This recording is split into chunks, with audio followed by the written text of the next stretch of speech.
All right, what's up, everyone? Welcome for joining the vodcast. You know, the word vodcast is more accurate now. I didn't even know about that word until like 5 weeks into this show. People was like, "Oh, I love your vodcast." I'm like, "Do you spell P incorrectly?" And it's like, "Oh, right, video podcast." So, yeah, that's what we're doing nowadays. But anyway, welcome to Modern Wong Chat. We are on episode. I keep doing this every single time. I should look it up before just stumbling. 45. Welcome to episode 45. Of course, as always, you can watch this on YouTube, listen to this on iTunes, on Spotify, on many other platforms. Of course, we're also live on Twitch right now. So we do this usually on Tuesday, Thursday at 6 p.m. Pacific time, specifically Pacific time. So come hang out if you want to join the next episode. Tonight, we have Skooch. I don't even know how you get that name, so I'm going to ask him about that too. He's a great YouTuber. He's a great Twitch streamer. Very, very funny. And I don't know how to catch his level. But it's funny too because he's also a little bit more shy in person, I feel like. So we'll see how this podcast do. We'll see. Maybe we can get him a little bit more nervous. It'll be more fun that way. I don't know. We'll see. What's up, my man? Hey, how's it going? What up? You know what I just realized? We have the same headphones, I think. Do we? Are they the blue ones? The blue one? Yeah. Oh, no way. I actually got these as a gift. Yeah, well, me too. I got them from Blue themselves. Oh my God. I thought you were going to name the same guy who gave me mine. There's one guy who just give out. He had like 10,000 of them, just start giving them out. You know, that's what he does. Oh, imagine. Yeah, how's it going, dude? I haven't seen you in 20 hours. Yeah, sounds about right. Yeah, 20 hours. Did you talk to anyone about what we did yesterday? Not yet, but I don't mind. I mean, I posted on Instagram, so people should know. But yeah, I'm excited. So what happened?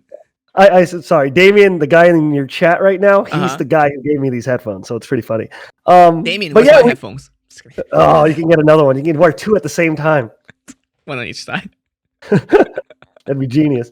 So yesterday, do you mind if I say it? The photo shoot? No, go ahead. Yeah, I can say it. So yeah.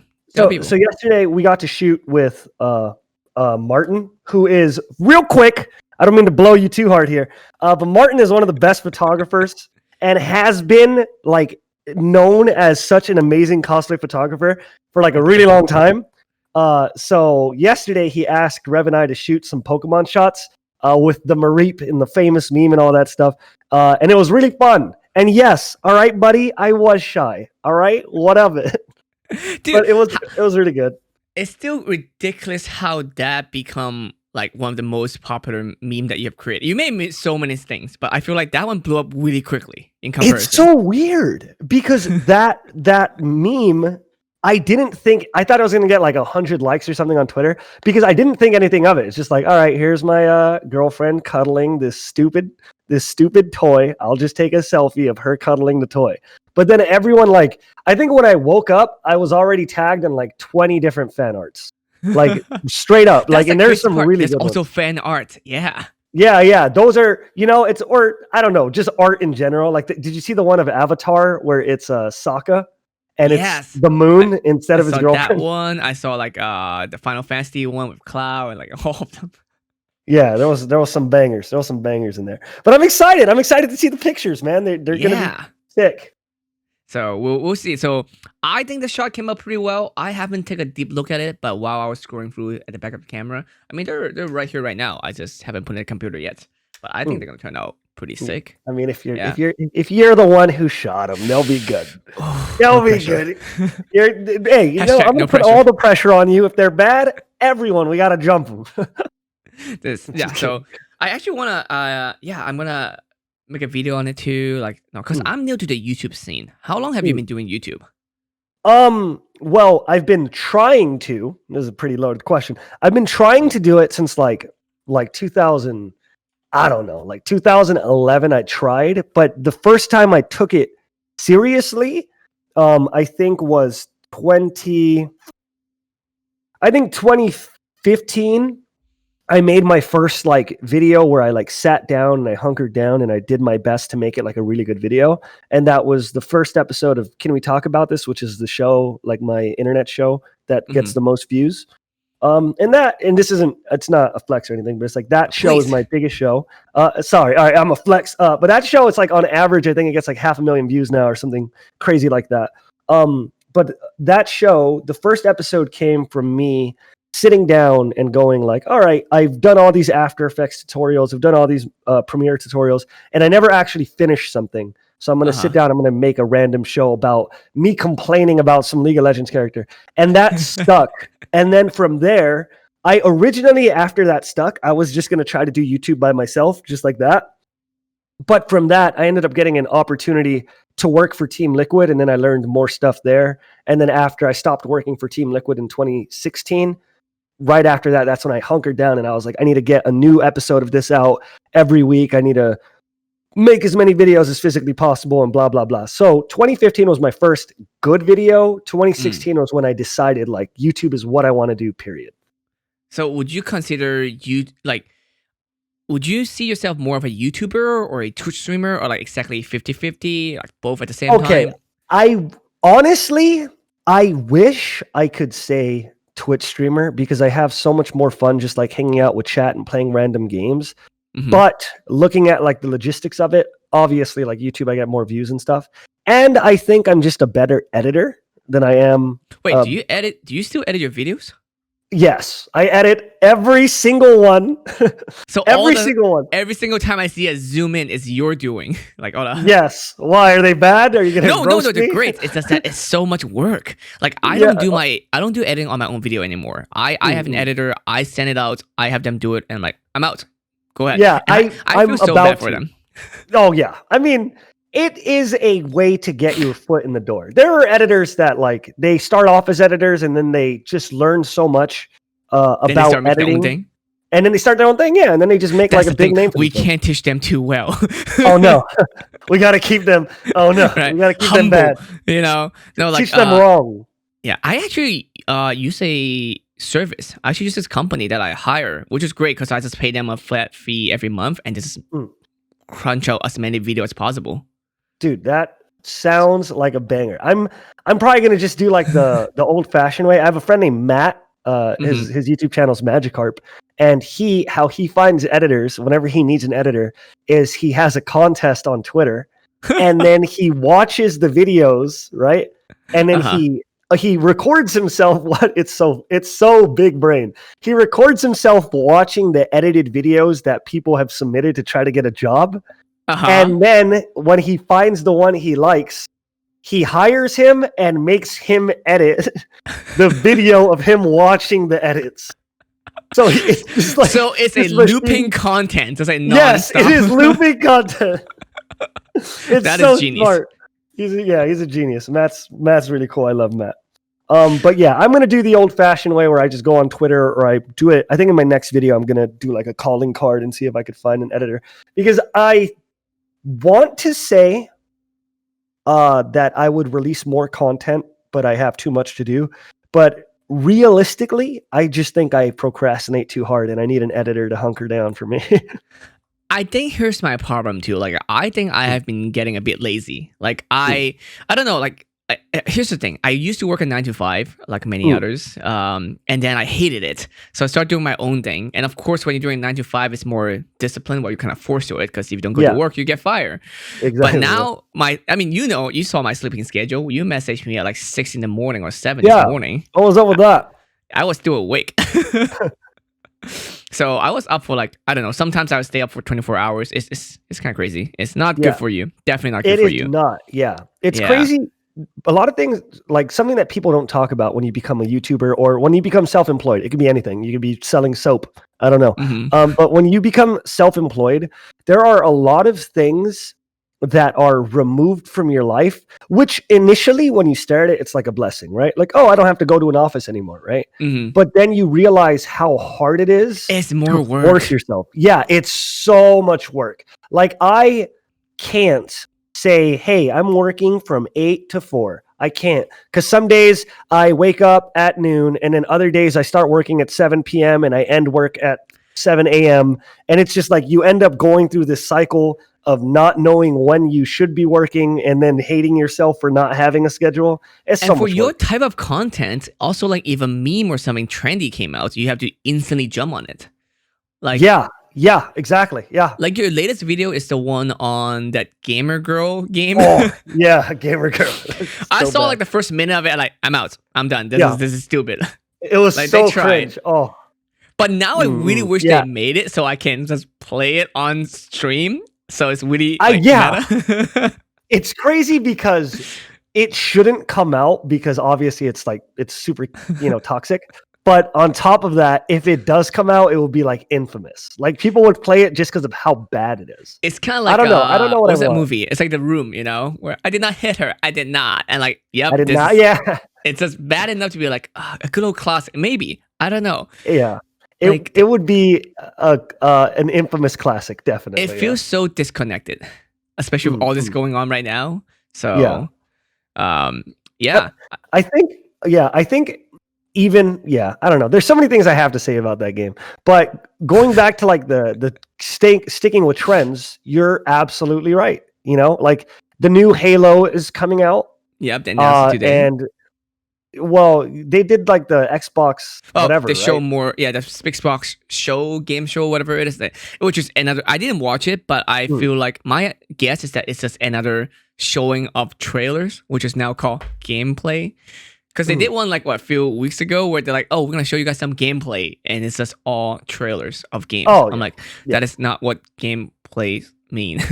I think I haven't looked too far into it, but I heard that the new Halo, the crazy thing about it is it just looks like horrendous. It like the gameplay looks fine. I think they show gameplay, but the graphics are ass, and I think that's what everyone's mad about right now because it's a new gen game that looks like bad. See, but if I have to choose between the two, like if I have to choose between gameplay versus graphic, I feel like gameplay is more important because you can always chase better for like graphics and when the first Final Fantasy came out, I was like, oh, this is cool, or like at least when 7 came out, I was like, this is like badass. But now we're looking back at it, it's like this is shit, pointy boobs and like everyone's just boxy, like none of it makes sense. It's funny because there's this specific point in time, right?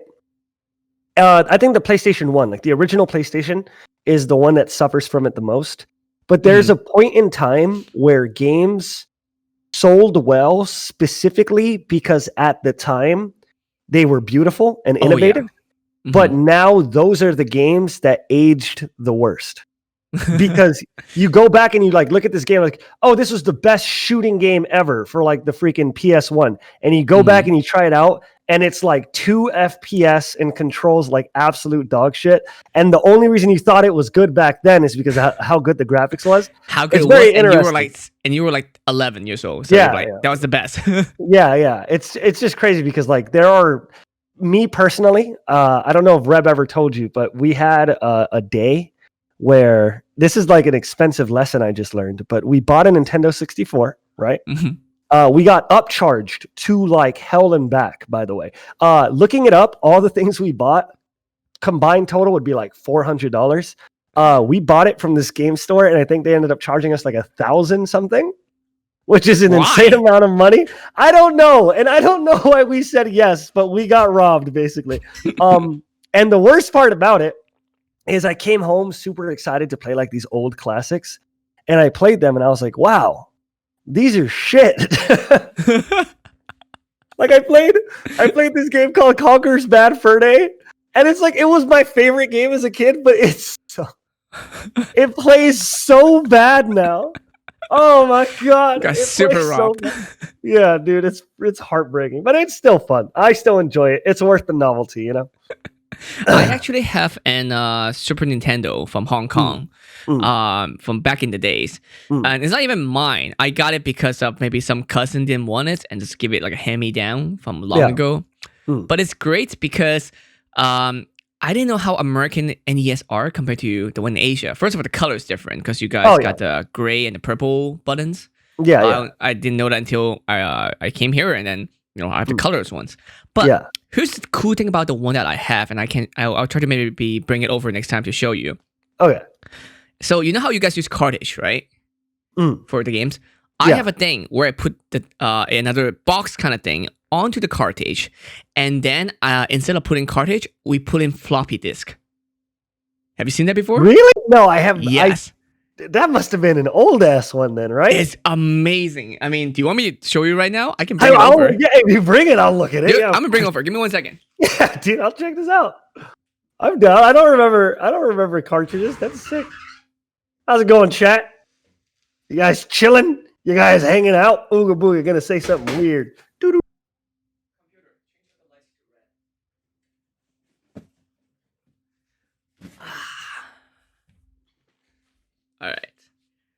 All right. So this one get very interesting for you. Yeah. So I got the the Nintendo itself, Oh yeah, So yeah. the standards. Of course, the controllers are more like this kind. Yeah, you know? yeah. One. So it's more cooler button, better pressing everything. I love it. So Yeah. this part's still pretty similar. Got a little. I don't know why I have a N64 manual with me though. Yeah, that's different console, but all right. Yeah, this is a very, very different. Now, this is where we get. Oh, actually, I'm sure 2 more things before I do that. I'm not sure you guys have this. I'm sure you guys do at a certain point, but this is a multi controller, so you can plug in more controllers to play Bomberman 4 players. Really? I'm not sure is that common or not. I don't know. No, So that's the thing. I didn't know it was common for this. It's not common for the SNES. My history is a mix of like different culture and different backgrounds. So sometimes someone's surprised by that. It's like, no, I have that forever. Like, oh wait, America never had that. That's a cool Okay, one. so you guys cartridge look like this, kind of. There's a Japanese version of a game called Super Pang, which is you. I love shoot Pang, thing but up. yeah, go on. That's great. Now this is the coolest thing here. This thing. So this go on top of this, and I'm pretty sure this is not official Nintendo because this is how we pirate game back in the days. So you put this in here, so like that. So I have a bunch of games here. They're all just All I have to do, is just put it in here and like that, and turn it on, and it will load, and that's it. What the hell? And there's old guys outside of school, back in the days. Instead of selling porn, they're selling this. They sell games, floppy disk game. Like they just make copies of it. It's amazing. Yeah. I didn't even know floppy disk can hold that much space. Oh, sometimes you need 3 of them. So this is Slam Dunk. The anime, the manga, they make games of this too. What else do I have here? I have the Street Fighter, I believe. Ooh, that's a banger. I don't know what this one is. Ninja Turtle 2. Good shit. Ninja Turtles is also a banger. Those are all bangers. So some of these games, you have to have multiple copies, like 3 of it. So you'll go part 1, part 2, part 3, and you'll load all 3 of them. Then it will work. So this is how we pirate game back in the days. And I want to do a full video on this someday. Maybe I'll come over and do a review. Ooh, I'm down. I'm down to check out Hopefully the floppy disk drive. Right. That's cool, dude. That is how that's how we play NES back in the days, and that's how we pirate game back in the days. You just make copies of them. But like back in the days, not everybody have computer either. So especially kids, so they might not know how to make pirate copy. They just have to borrow friends, or someone might, maybe one kid in school has it, then they start. I definitely. We didn't have any of that. I just had to borrow games from my friends or go to a Blockbuster.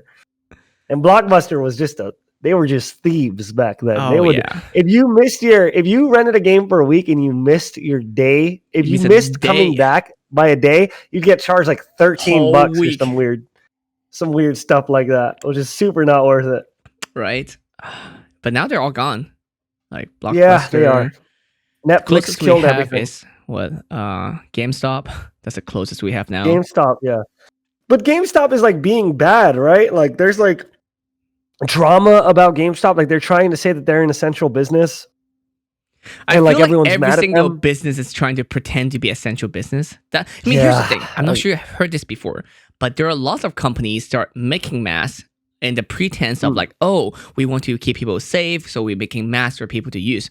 But the only reason they do that is because then they can classify as an essential business because they sell masks. So I did not know that. That's shady. Yeah. That's so shady. That's a thing. But I don't know. Things are kind of crazy right now. Things are still Yeah. close off. You And know, it's so weird. Did I ever tell you the story about what happened and how me and Reb ended up back here? Because we were living in no, London in the beginning of the year. I know she said she was, but I didn't know where you were. I didn't know you were over there Oh, too. yeah, I was with her. And basically what happened, right? When the whole like COVID thing started happening, right? The whole like virus thing started happening. Mhm. I was in the middle of a stream. Like literally I was streaming. I was playing some game called like Celeste or something. And I was sitting there, I was streaming. And then no. This is all right. Before I started streaming, sorry. I was sitting there doing something. Reb got a phone call from her mom. And her mom was like, I don't care what you say, you have to fly back to America right now.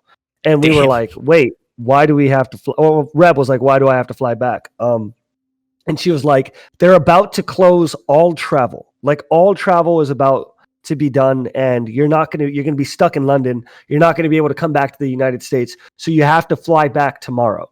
And Reb was like, I don't know. I think you're just being a little bit too worried. Right. And then she hung up, or they finished their conversation. Yeah. They finished their conversation. They ended the call or whatever. And then Reb's aunt called her and was like, you have to go home right now. If you don't go home right now, you're going to be stuck in London. Trust me, Reb's aunt is like some very important like businesswoman. So she is constantly flying all around the world and stuff. She was like, trust me, I know people, they're closing flights out of London very soon, and you don't want to be stuck there, especially with, I don't know if you heard, but when the UK, when COVID was happening, the UK Prime Minister, Boris Johnson, he was like, COVID-19 is dangerous and a lot of people are going to die, but that's just how it is. He didn't want to close anything down. He literally said, a lot of people are going to die. There's nothing we can do about it. And then he caught COVID and almost died. He survived. Thank God, obviously. Nobody should die. But anyways, so basically the mom called, the aunt called, the mom called back. And this was, I think, midnight. It was already midnight in London, right? I started streaming. I was already streaming at this point. Finally, the aunt calls back a final time. The mom calls back a final time and is like, you're getting a flight and you're leaving in the morning. And we just kind of felt like, all right, we have to. They're very serious about it. So that night, I streamed Celeste from midnight until 6 a.m., packed all of our things. Me and her packed all of our things within an hour, took an Uber to an airport that was like 30 minutes away, right? And got on the first flight back to America. And as we were on the first flight back to America, I was using the airplane Wi-Fi. It was announced that there was no more flights out of the UK for the foreseeable future. I mean, I think they opened back up or something, but at that point, that was one of the last flights that they were allowing to leave. Wow. Which was like insane. Like it was crazy because I remember I came back, I went to my mom's, right? My brothers were there. And they just looked at me like I was shocked. And it was like, yeah, dude, like literally 18 hours ago, I was eating dinner in London thinking that, things were normal. And now I'm in Los Angeles, my whole life was uprooted, Everything. It was everything like it seemed very movie-like, right? Because like when we watch a movie, it's like, oh, like zombie attack or whatever, it just happens suddenly. Like it can't just happen suddenly, like everyone gotta take time. And this is like, bam, suddenly, boom, everything happened. This literally made me realize, like, the human race is pretty easy to wipe out. Like, honestly, it is not that hard. Like, and that is what this entire thing made me realize. It just made me realize, like, holy moly, dude. It's an illness that is only, obviously, there's like certain people that need to be more worried, right? But it's an illness that is only killing like 1 in like 100 people that get it or whatever, or like 2 in like 100 people that get it or whatever. And it has stopped the world. The world is still stopped. There's still supposed to be no concerts or anything, There's no concert. We're still debating if we should open school. Like, we have so many things that we're still figuring out, like, oh, can we handle this? And what can we do? And we don't have a plan for it. We just complete mess. But that's It's yeah, crazy. That's like watching an explosion blew up behind you, and it's like, wow, you like drive away or like fly away, that kind of yeah, situation. yeah, yeah. But then what It, about all your other stuff over there?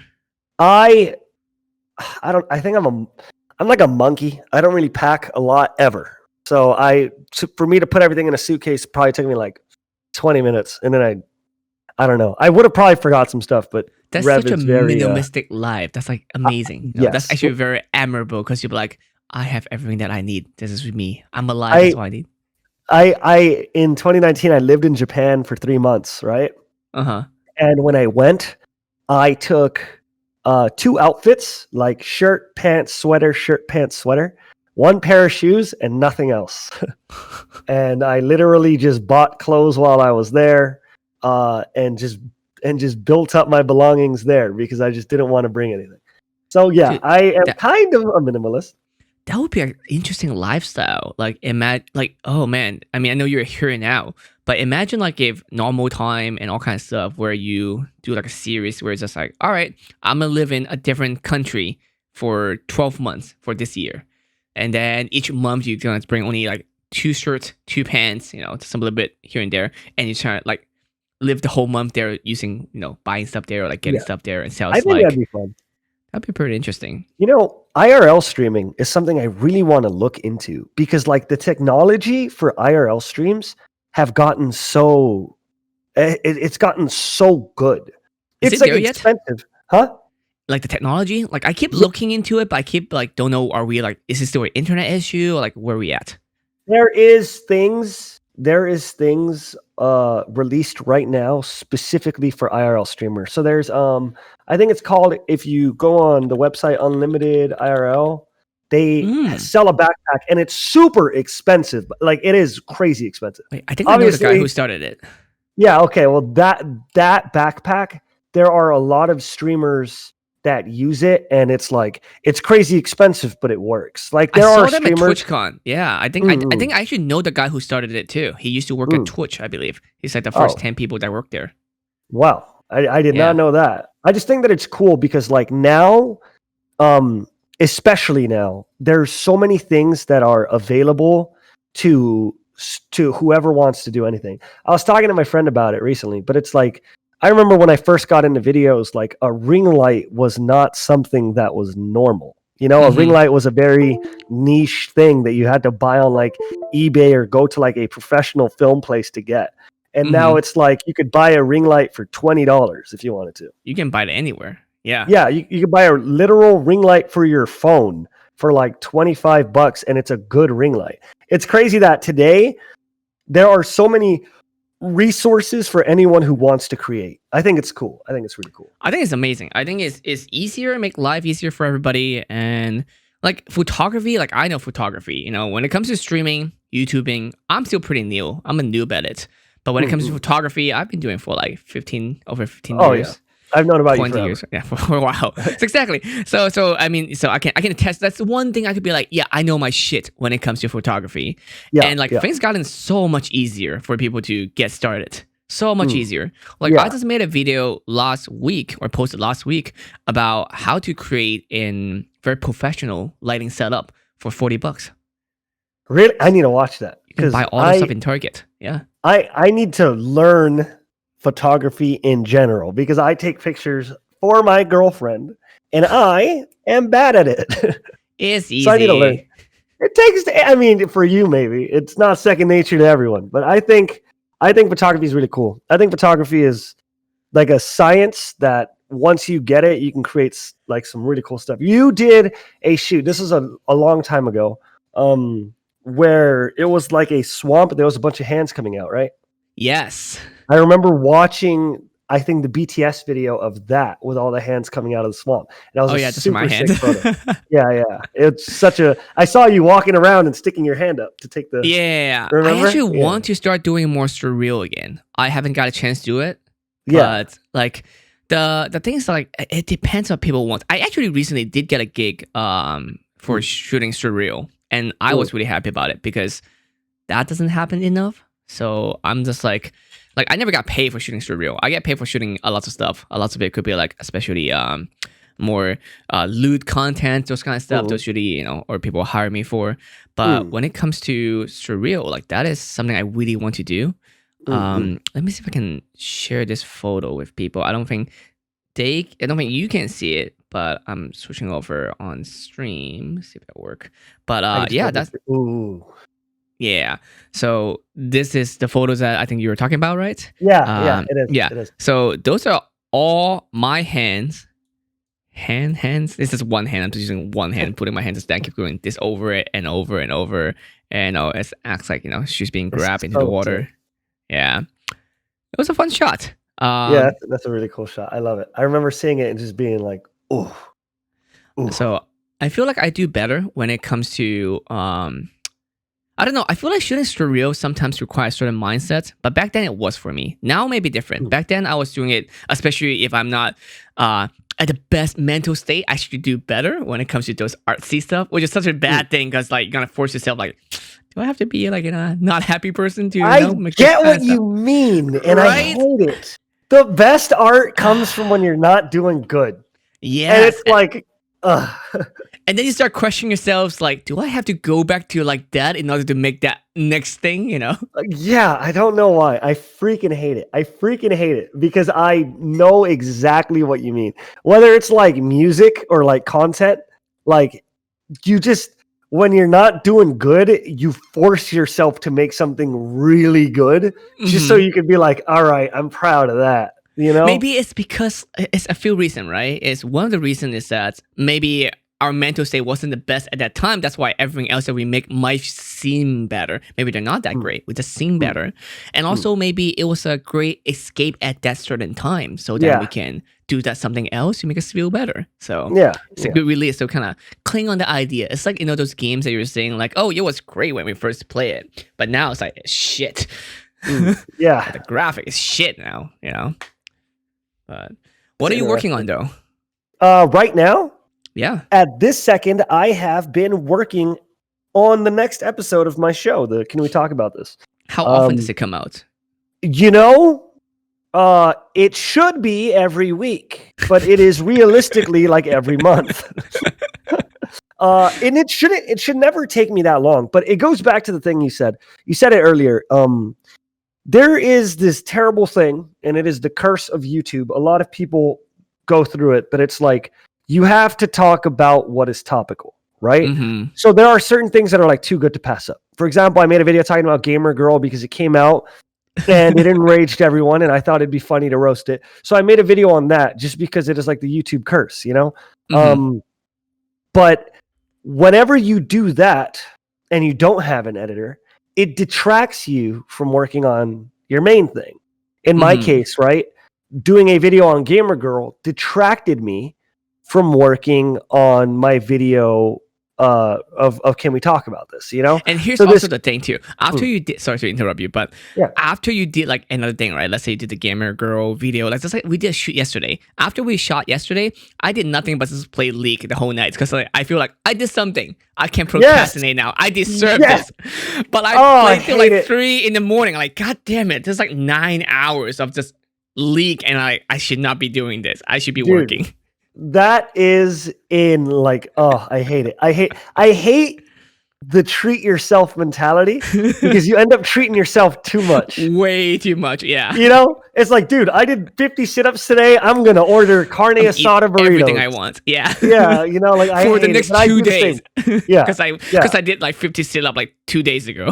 Yeah, no, I hate it because I do that too. Whenever I finish a big Can We Talk About This, you could ask Reb. I literally am just a lazy scumbag for like 3 days straight. And then I get up and then I'm like, there's no way I could finish another episode in 4 days. So I end up not doing it. And it's just a cycle that just goes into itself. It's the worst. Tell me more about that show, actually. Unfortunately, I haven't really seen it. What do you talk about?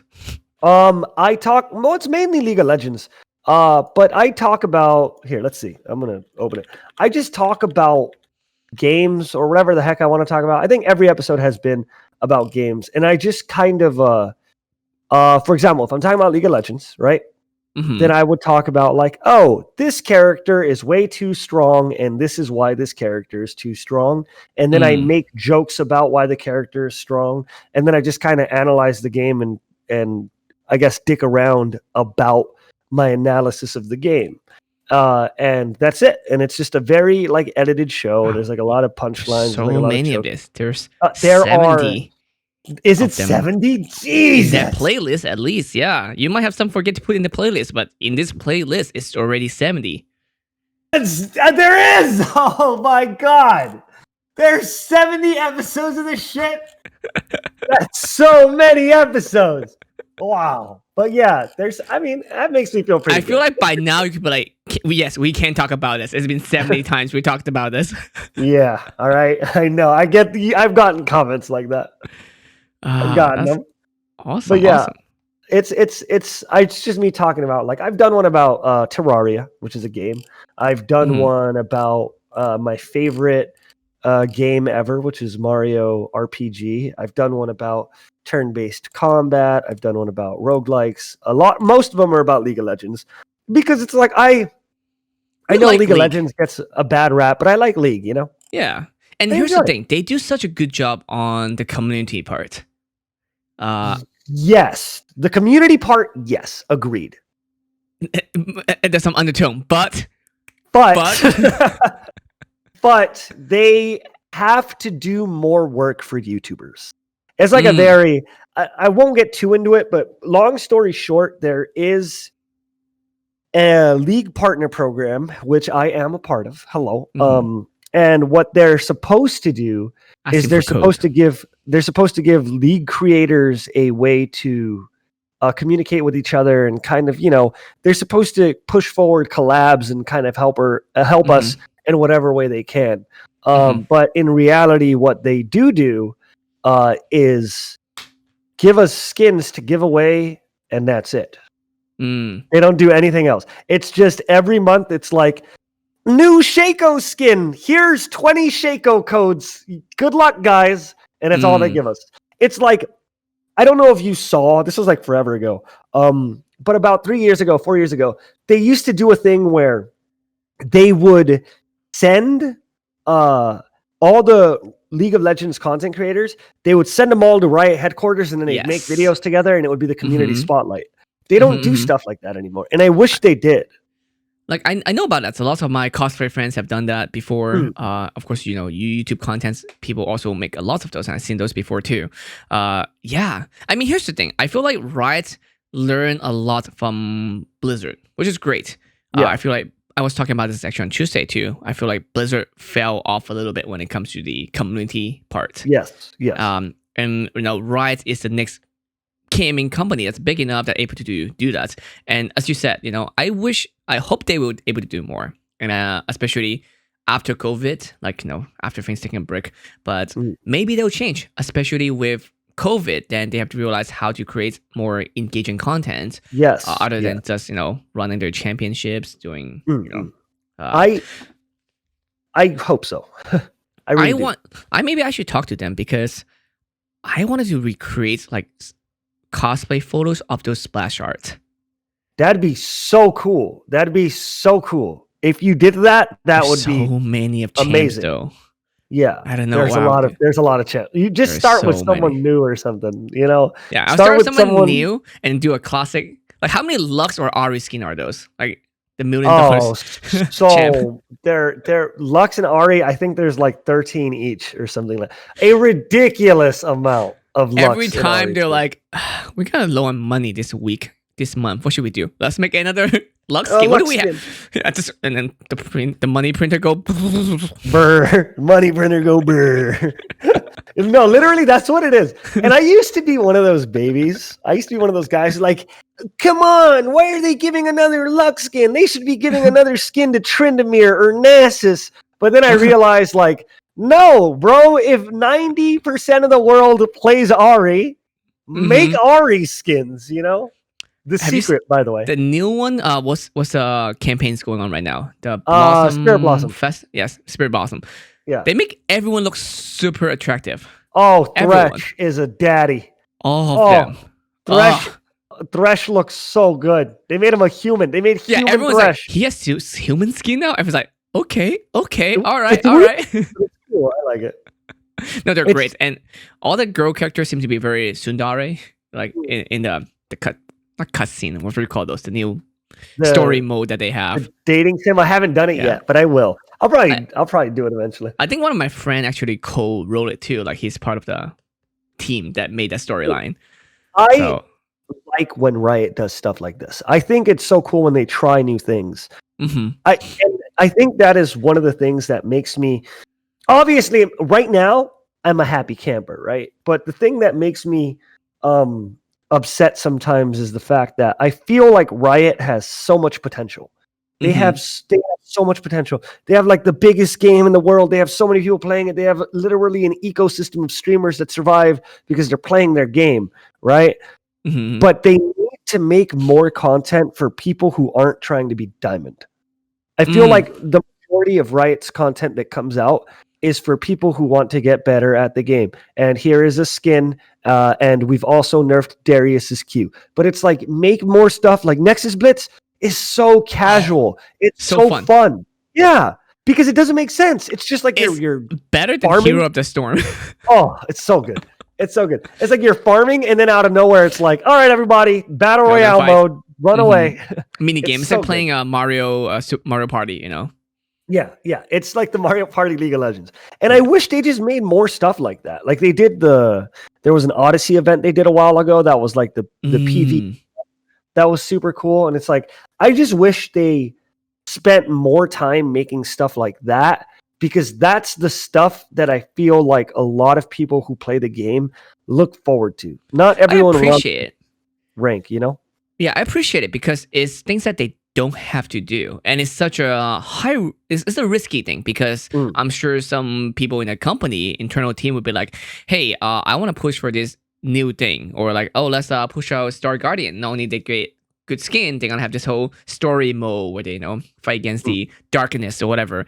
I'm like, wow, this is like, it's a whole different game too. Some of them like, of course you have the same mechanic as any league character, but you have so much like storyline stuff that you do. It's very it's not necessary. They're still printing money without it. But I'm glad they're doing it, so then they actually do more. And in fact, it's actually get more people come back in to play the games. Because you'd be like, oh, I haven't played League for like 5 years, but like, that's been pretty cool. I'll give it a try. Yes. I feel like it reinvigorates people who play the game. I feel like it makes people like, all right, what did Riot do? Oh shit, this is pretty cool. And then after the game mode's done, they still want to play League because, you know, they were already playing it for the game mode, you know? I just feel like... I'm surprised. After all these years, they're still surviving, because most games cannot survive 10 years. It's so interesting, right? Like Riot has been League of Legends has been around since 2009, right? I think 2009 was closed beta, and they've been around for so long, and for a decade. Yeah, and it's like it shows sometimes like the bones of their game is getting worse and worse. Like the patches are getting buggier because they're trying all these new things. I crashed a lot recently. Yeah, the client, right? Like the bones of their game is showing more, and I'm wondering if they're ever going to do something or start it from the ground up again. But it's cool because there is so much life to be breathed in still. They survived this entire time as just one game. Yeah. Think about the fact that they're going to games. It was just game. Just one game. And think about the fact that now they're going to do a Netflix series. Now they're going to do a fighting game. Now they're going to do an adventure game. They have a card game now. It's like they're finally breathing the life they can into the platform they've had for so long, you know? And people have been begging for it. You know what I want? Especially when pandemic's over? A Riot Games convention. That'd be cool. I think more ambitious. If it's more ambitious, I want them to make a theme park. No, come on. Imagine we don't need it. Imagine a ride that is surrounding Baron. That would be great. That'd be pretty cool. Or if they had like a pirate city, like Gangplank. I forgot Bilgewater. They had like a Bilgewater city. Yeah. That'd be really cool. You've been to their office? Like, you know, their bar? Yes, the I did bar, a photo shoot for some of their merch, and they gave I think Zephyr gave me a tour around the whole thing. It's Mhm. really cool. I think Riot is one of the coolest places you could work. They do so many cool things. Oh yeah, Yeah. Reb went to the 10-year Mm. anniversary in Europe, and there was a life-sized Summoner's Rift there. Oh yeah. They also did that at E3 1 year, I think. Was it E3? Oh, I that's forgot so it's E3 cool. or AX. But yeah, they have those life size, like it's a rift walk that we did before too. So it's good Yeah, stuff, man. yeah. Again, That stuff that they don't sounds need to really do, fun. but because they did it make them cooler and able to sustain. Yes. I And it just brings think. Yeah, go ahead. Oh, what? I was gonna say it's like I just think like, and this is kind of, it's not necessarily playing a devil's advocate, but it is kind of bringing light to something. I think that Riot, the reason why they're trying so much harder now, right? Mm-hmm. As in like with the content of their game, with making new games and all that stuff, right? Is because this is a weird one, but when Fortnite came out, it was the first game to make Riot shit themselves. Mm-hmm. Like They finally every feel like a single pressure. year, every single year since Twitch.tv was a thing, League of Legends was number one. League of Legends is number one. League of Legends is number one. League of Legends is number one. And right now, League of Legends is still like number one, number two. It's still Yeah. really high up there. But Fortnite was the first game to come out and make League of Legends go, holy shit, if we don't do something now, we're going to start losing our top spot. I don't think Fortnite being good was ever going to make any like League of Legends die. I don't think League of Legends is going to die for a while. But I think that the reason why they're trying to breathe so much new life into their game is because they understand that there's so many people biting at their heels. There's so many, like there's a new battle royale every other week. Yeah. And all of them are amazing. Every single one of them is really good. Apex Legends is amazing. Fortnite is amazing. The Hyperscape, obviously, it's a little bit more buggy. It's amazing. PUBG, amazing. There's so many games coming out now, and they're all so good that Riot needs to do stuff to keep themselves alive. That's what I think. Riot did such a great job of doing this business model that hasn't really been done widely or successfully in the gaming industry, which is free to play on a desktop game. Yeah, like mobile with whatever. But like, because like I remember this when League of Legends first came out, or like when it first started got popular in the first 2 or 3 years, I was really confused because I never played it before then.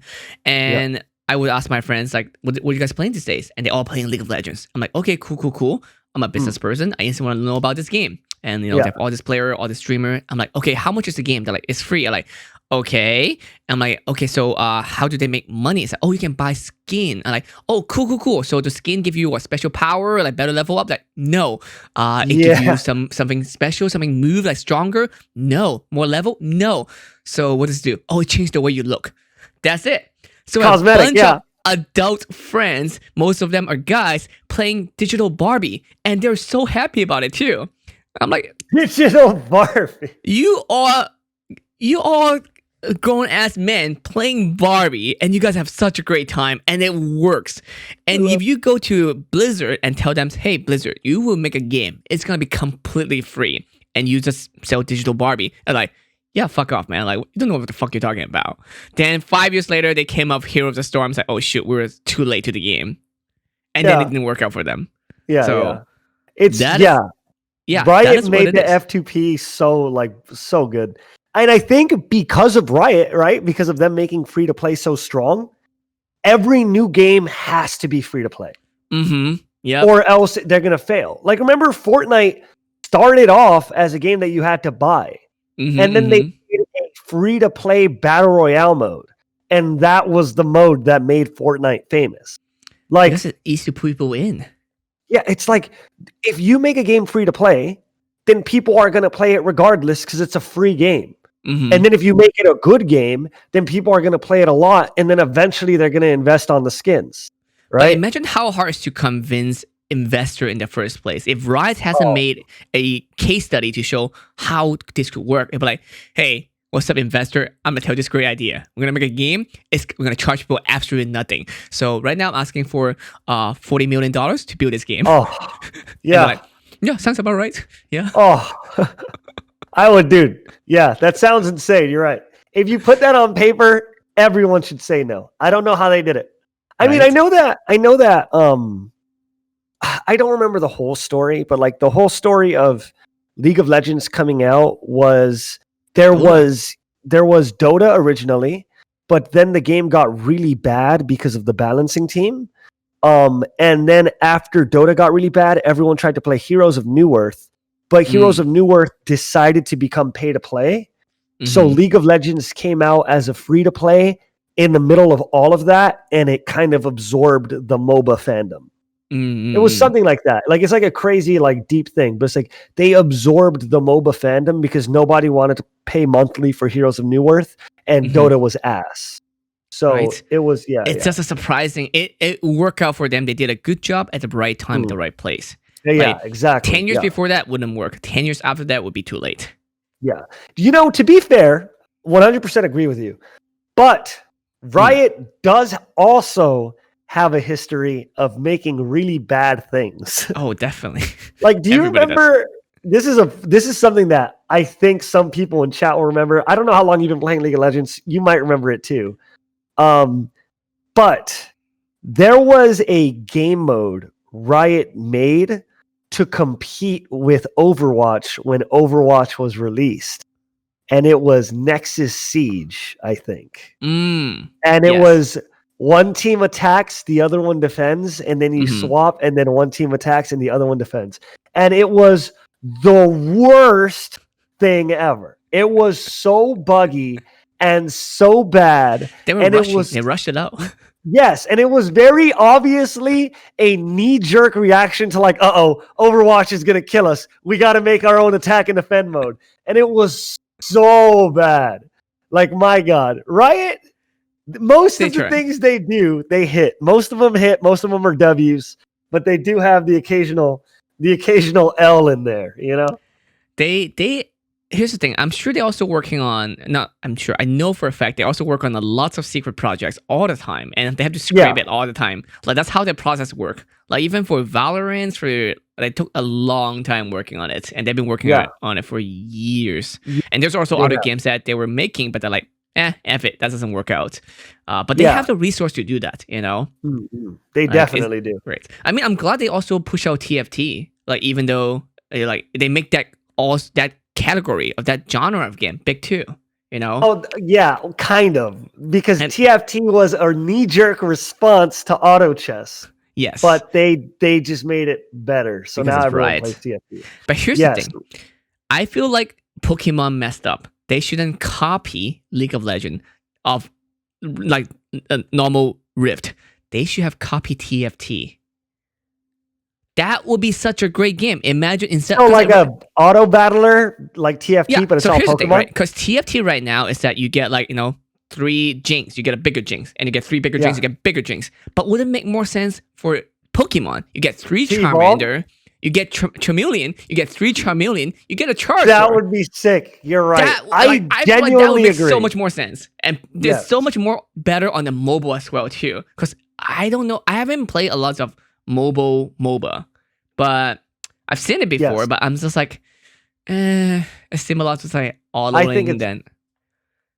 I think it's gonna be like whatever. I agree with you. I think it's gonna be whatever. I think people are gonna play it just because it's Pokemon, right? Yeah. But TFT Pokemon should be the first one. I don't think it's gonna be good. It'd be so much better. Like the graphic, like the trailer that I saw in that video, the graphic wasn't that great. And I was even for the trailer, like, you should have made it better. Like, even fake it. I don't care. Like, make it just lie to computer. Me. Yeah, but it looks like, oh my God, it's worse than those YouTube videos where people zoom all the way in and you can tell like there's like 10, 11 pixels. I don't know. It's I don't know. I genuinely think, on the topic of Pokemon, right?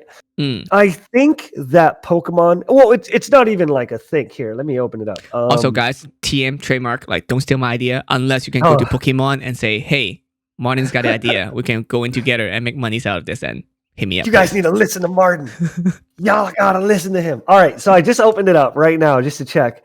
And so Pokemon, right, is Nintendo's most powerful franchise besides Mario, right?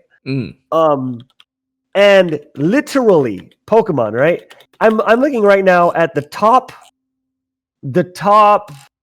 I don't know, I think this is the top 50 most sold games of all time. Pokemon Red, Green, Blue, and Yellow, Pokemon Gold, Silver, and Crystal, Pokemon Sun, Moon, Ultra Moon, and Ultra Sun or whatever, Pokemon Diamond, Pokemon Pearl, Ruby and Sapphire. All of those games are on the list of the most sold games in history. Oh. There are very few games that are as powerful as Pokemon when it comes to like marketing value, right? So they can also do whatever the fuck they want then. They can, and that's what makes me sad.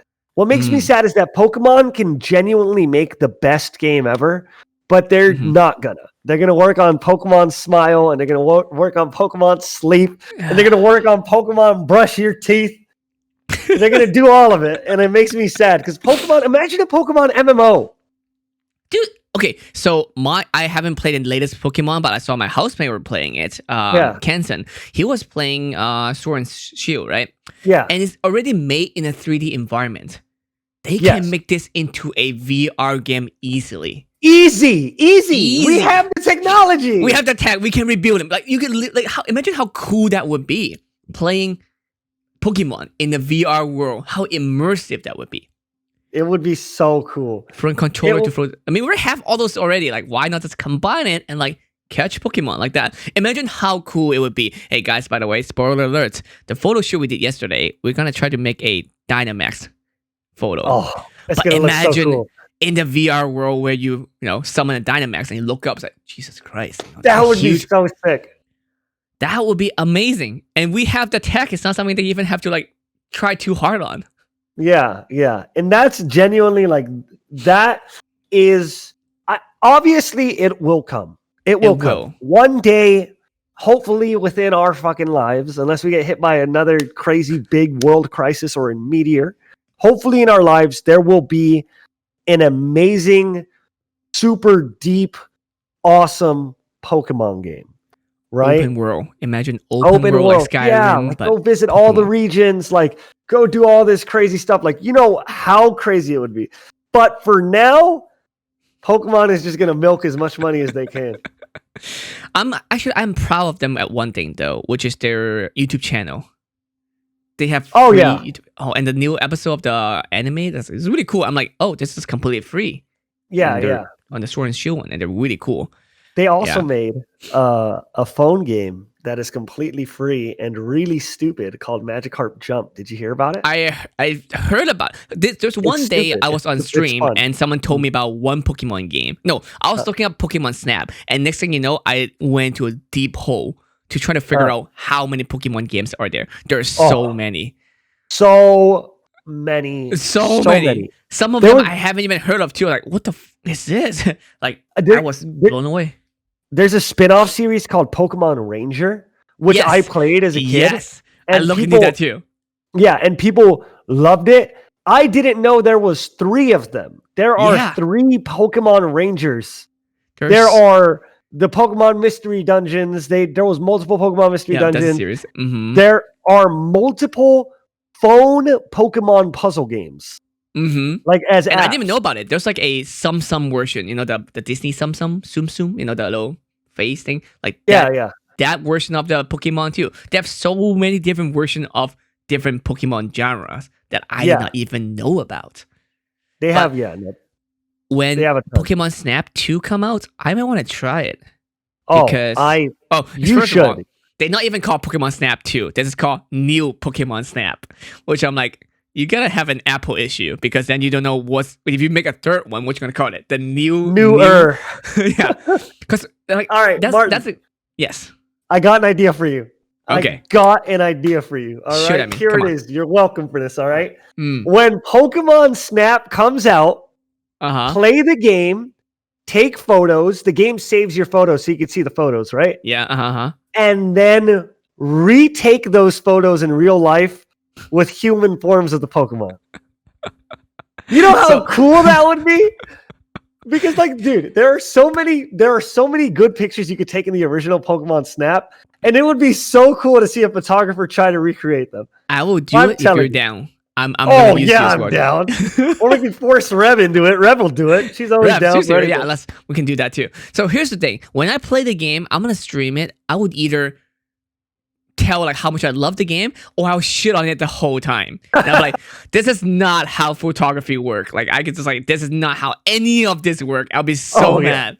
Like that's Oh, well, only it's yeah. the two ways I play it. Like I'm still deciding. We'll see when the Yeah. game come out. I'll be like, yeah.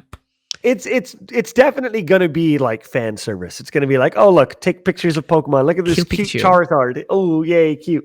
Like the original one is really fun. It's like super fun. All you have to do is take pictures of Pokemon and then you give them to Professor Oak and then he gives you points and that's it. And then you win and then it's over. So it's paparazzi. Yeah, basically you're a Pokemon paparazzi. It's a good game. I love it. I'm excited for Pokemon Snap 2 or new Pokemon, whatever they want to call it. Please, I'm it's called excited new for it. Pokemon Snap. Yeah, I'm excited for new Pokemon Snap because it is something that I grew up with. So Mhm. I will they are definitely cashing out on nostalgia, and I They am are. front row to send them my money. Yeah. You know, I don't even have a Switch. Maybe that is when I actually go get a Switch. Oh yeah, do it. They'll probably come up with some really Oh, cool, they'll come a version of it, yeah. yeah, like a Pokemon Snap Switch that looks like a camera or The some backlit weird camera or silly something. thing. Yeah. That'd be cool.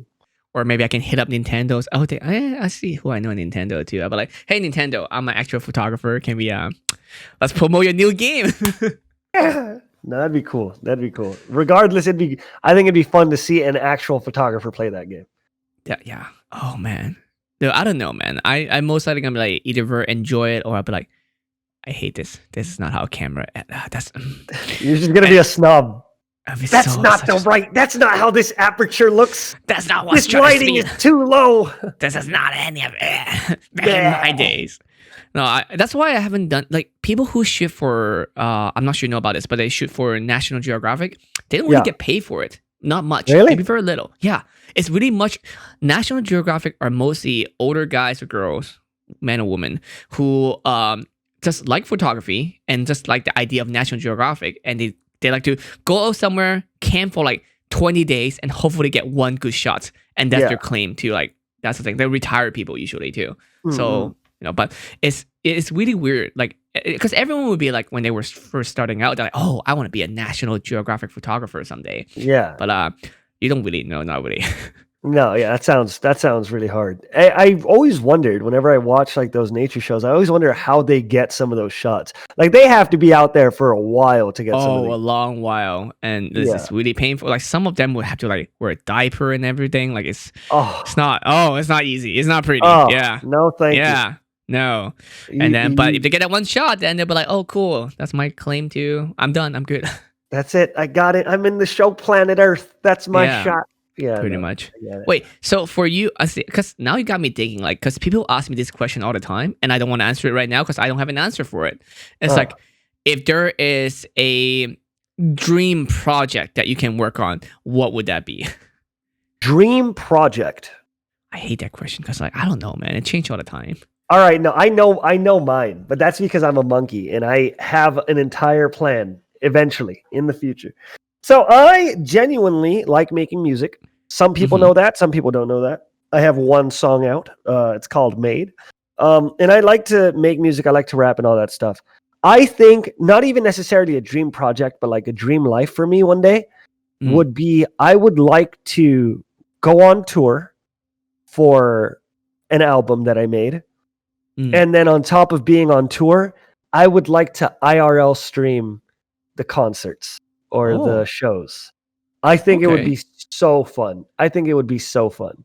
Like just IRL stream, like behind curtains, you know, getting ready, all that stuff, and then the live And itself. The very humanistic approach, you know, like that we're like, hey guys, what's up, man? Like, I'm about to do this. I'm very exciting. Like, actually, because like no one, because the world, those two worlds usually don't collide as much until the don't, last 5 yeah. years. Yeah. Mm. So wait, how come you only made one song so far? Then where are or I- songs? I have genuinely on my computer, I probably have like 200-300 things I've made.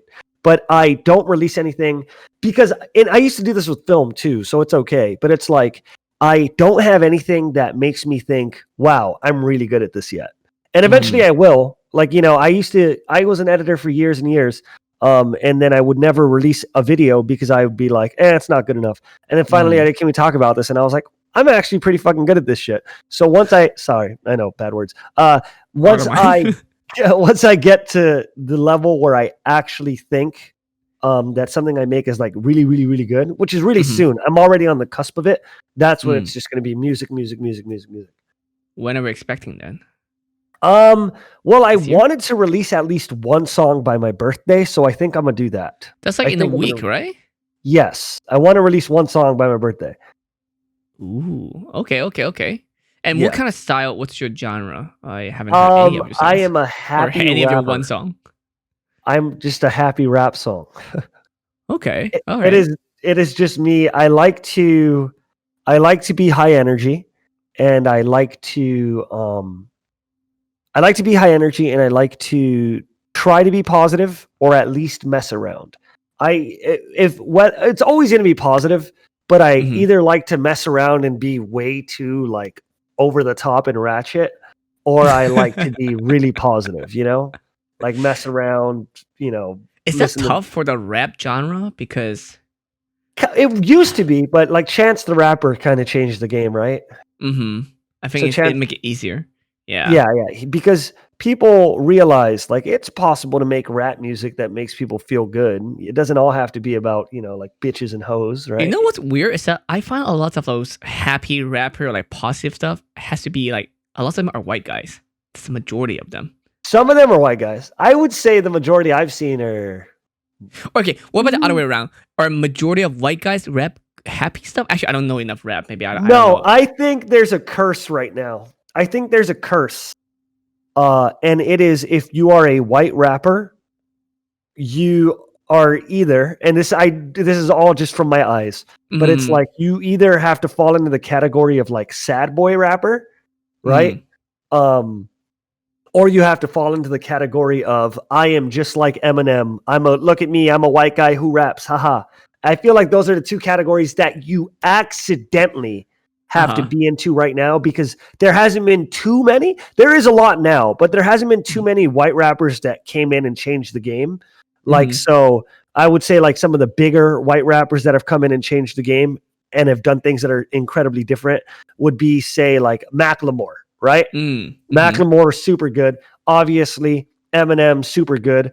I don't know if you would consider him a Logic. Logic's really good, but Logic I think falls into the same category of like sad boy. No, not sad boy. He's like Eminem. He's like, oh, look at me, I rap fast. Look at me, my punchlines are super duper crazy. Blah blah blah blah blah. So it's like there's not a lot of, I guess there's some innovation, which is why I marked Macklemore as like, I know he's not that popular anymore, and he's whatever the hell he's doing, good for him, right? Like I really thought he was really good, but it's like Macklemore was one of the people who was like doing something new and fresh. Mac Miller, if you go back even further, right? Mac Miller, when he first jumped onto the scene, he had like this really chill. I really like his stuff before he got big too. Like I was like, wow, this guy's stuff is pretty, like it's good. Like, yeah. This is like, I know people think of him as a joke, but it's like Lil Dicky, right? Like he's doing something completely new. He's messing around. I feel ashamed too, because I feel like his stuff is actually pretty catchy and pretty fun. He's good. Yeah, he's amazing. He is an amazing rapper. And I love his kind of style and comedy or like humor too. Like that one video he did about making a music video and very low budget. Oh, so good. Oh, that one's great. You gotta say that, but I loved it. Yeah, like Lil Dicky. I mean, he now has his own show on FX, Dave. Yep. Yeah, and it's just like, that's so cool. And it's like, there are innovators. Don't get me wrong. There are innovators in hip hop and stuff. And I think that there's so much room for innovation. But regardless, I just think it's cool that rap has went from it has to be bitches and hoes to like it could be whatever the hell it wants. Now you can do whatever you want. Lil Dicky, come on. His first song that made him famous was about him meeting his ex him meeting his girlfriend's ex-boyfriend, and he was way more attractive than him. And the whole song is about him being insecure because he met his girlfriend's ex-boyfriend. And yeah, that's a lot of his style of songs are like that. It's like that one where he meet up with Snoop Dogg or whatever. Oh yeah, To Be a Rapper. Yeah, that was a really good song too. You know, he and then he also has like the more serious stuff and all that. Regardless, I think Lil Dicky's amazing. I think Logic's amazing. I think most rappers that are out there are amazing. There's not a lot of rappers that I can't stand. I think most rappers are great. And I think it's cool that it has opened itself up and it is now a space where you can do whatever the hell you want. Which is why I'm excited to release music soon, because I'm gonna be doing whatever the hell I want. Give me some promo. Tell me more about it. Like, give me, flex yourself. Tell me more about it. What am I expecting? From the music, well, for the summer EP, hopefully, if I could release a song, I want to in the next 8 days, right? 7 days. If I can release a song by the next 7 or 8 days, it will 100% be just fun, because it's summer right now, and I think the world is everyone's a little crazy. So I think it would be optimistic and fun, and just kind of like vibey, So if I were to release this song in the next 8 days, however, there's another one, and this isn't going to be a song I release; it's going to be a meme video about a week, 2 weeks, 3 weeks ago. 3 weeks ago, I made a post on Twitter. I was a little drunk. I was like, the most liked beat on this tweet, I'm going to make a rap to. And somebody linked a beat called Microwave type beat, and it's just a microwave with drums. And I'm going to rap on that. That's coming out too, but that's not that serious. That's just going to be me rapping on the sound of a microwave. But besides that one, if my actual song is going to be like good vibes, hang out, everybody, let's chill kind of stuff.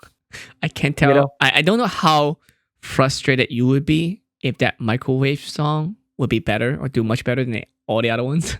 It might, because it's a meme, and that's just like a thing that I have to accept that memes are powerful.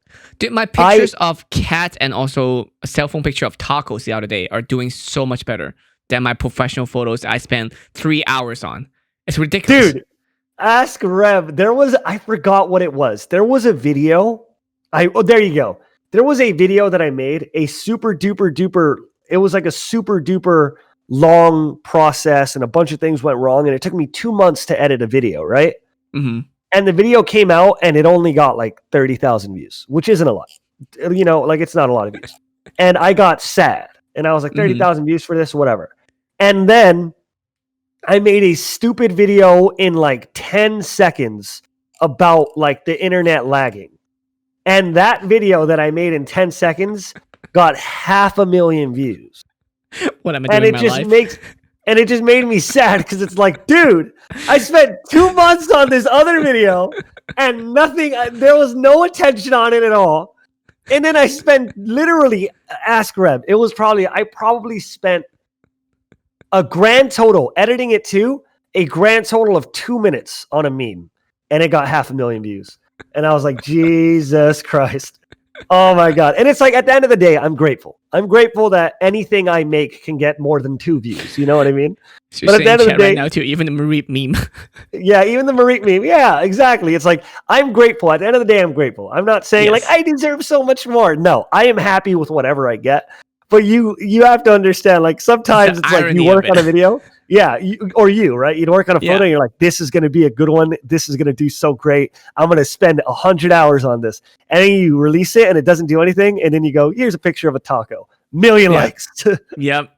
I took a picture of cats because I was tired and bored, like from working on another project for hours. That didn't do well at all. But the cat photos did really, really well. I'm like, God dang it. Like, even TikTok's the same scenario too.